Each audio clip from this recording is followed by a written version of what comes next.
Hey guys, it is Tim again here with Doc's Auto, and we are fiddling around with the X3 still.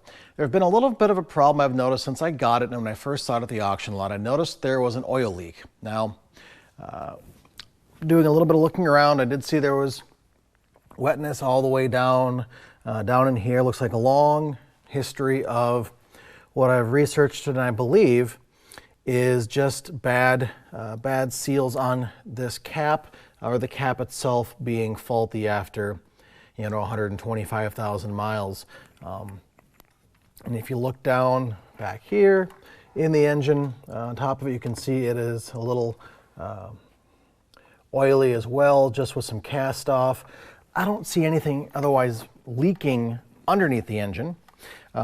Just this area here, it seems to pool, and it was most noted. I just did an oil change about 2 weeks ago, and it was nice and dry. Wasn't anything spilled from the change. And then I brought it back in the garage a couple of days later, and there was this nice little pool in here. It doesn't seem to be coming from the plate above. I don't see it coming from anywhere else. And I can see there's, of course, some cast off from, looks like it's dripping down, hitting the fan. Not the fan, but just some cast off here, and winding up, spraying all over the sides. And I've already gone through once this summer and cleaned up down in here, taken off this front air intake and blown off the engine, just to see if I could try and find any other source of this oil seepage from it. I haven't. So what I've done, I went out and I found myself the proper man filter. So I went out and I picked that up. And also I got the proper BMW 87 millimeter wrench for taking off the oil filter cap. Otherwise, in a pinch, I just picked up this earlier this year, and it's really not the best tool. It works, but you don't get a very solid grip on it, and it does end up scuffing up that cap. So we're going to go ahead and just replace the, this is a Wix filter in here, I believe. We'll replace that, the O-ring on the cap, and see if that doesn't do anything for us. If it does continue to leak, I'm going to go ahead just and replace the cap itself. That's another possible solution, but if I can try and eliminate spending money where I don't need to, I will certainly do that. So we'll go ahead and just go ahead and do a quick fix here of this filter, and then give a little report after we've driven for a while and see if it does take care of our leaking problem. You can, of course, check the links below for these. Both came from FCP Euro. So again, check the links, and let's go ahead and get that, that gasket changed out. So here we go, we've got our cap. Fits right on. Go find a socket. All right, so we've got our 27 millimeter socket for the cap here. Go ahead and loosen her up.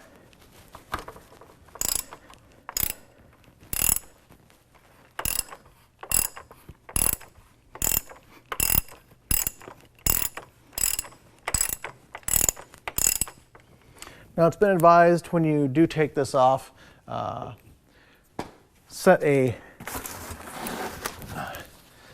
been advised if you do undo this to set a rag under here, for example, just in case anything does drip out from the filter housing itself. We don't necessarily get it on the engine.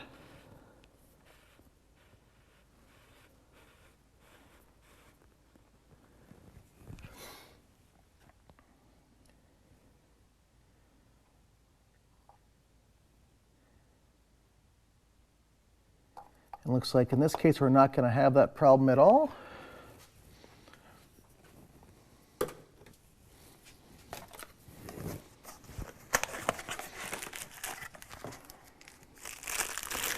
Now there's a few different little O-rings on here.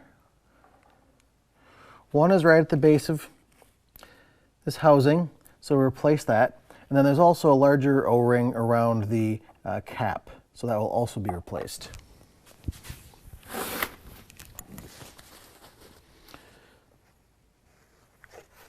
Go ahead and set our parts in a rag here just so we don't spill any oil or introduce any contaminants.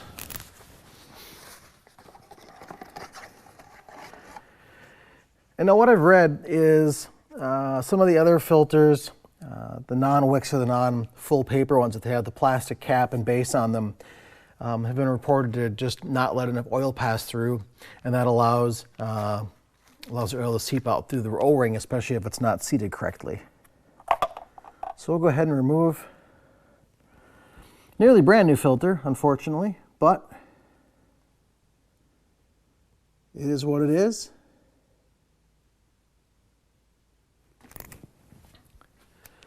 We'll go and set this new paper filter in place. Now we'll go look and replace the seal on both that insert and then the cap. And of course I've got a ton of other projects going on around here.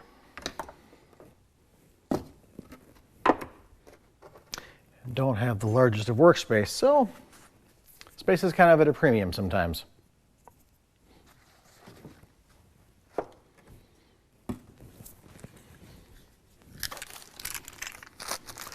So go ahead and get into our little bag of seals here.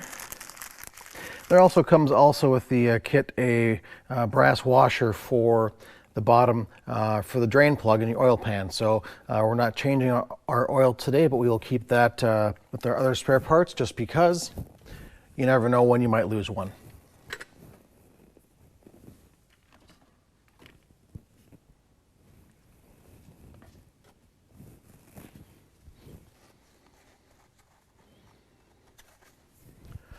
So we'll go ahead and remove this old seal. Not a large deal if I destroy it or not putting it on or off. But our new one we do want to be careful with. So grab it and give us a little dab of oil.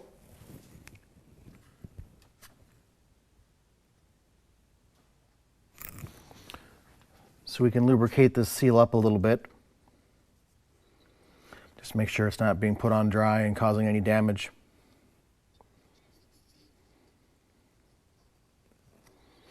Now granted, there's probably 50 miles on the car since I changed the oil. I probably don't need to do this, but just to be thorough, it never hurts. It comes with the kit, so we can go ahead and do that. And we'll go set this back in the car.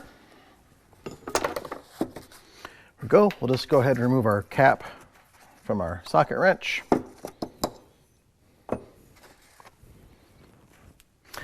And I've read that there's a few things to be aware of with the filters and the gaskets, and one of them is this rubber O-ring here. And it's important to make sure it's seated in the right channel. There's been reports of people having massive oil leaks because they actually seat the O-ring up here, and you can see there's little ridges. And that's not where you want to seat the O-ring. You want to make sure it's down in the second groove here where it's a nice smooth fit. So again, I'll go ahead and remove this.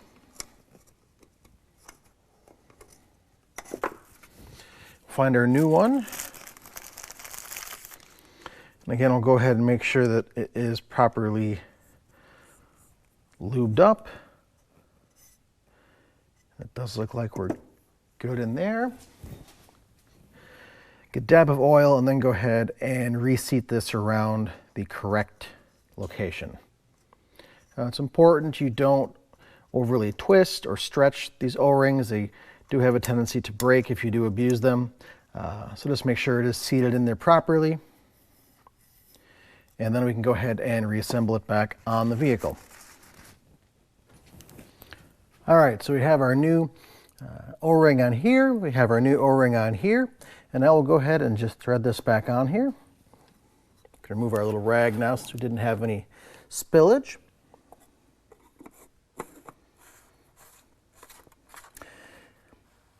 And it's supposed to be about 25 foot-pounds of torque, sorry, about 18 foot-pounds of torque for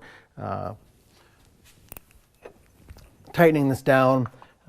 Unfortunately, my larger half-inch torque wrench is missing. We'll have to eyeball it.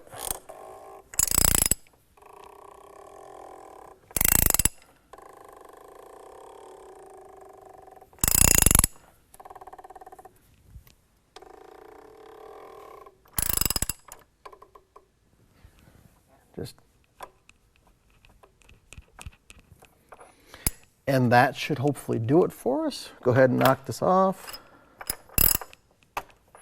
There we go.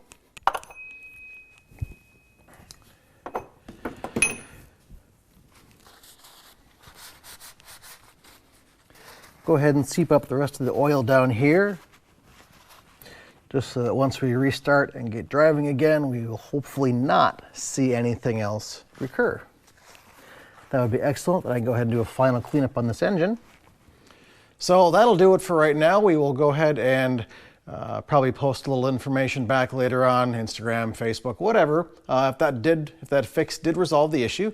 And if you did like this video, please go ahead and click like and subscribe below if you haven't already.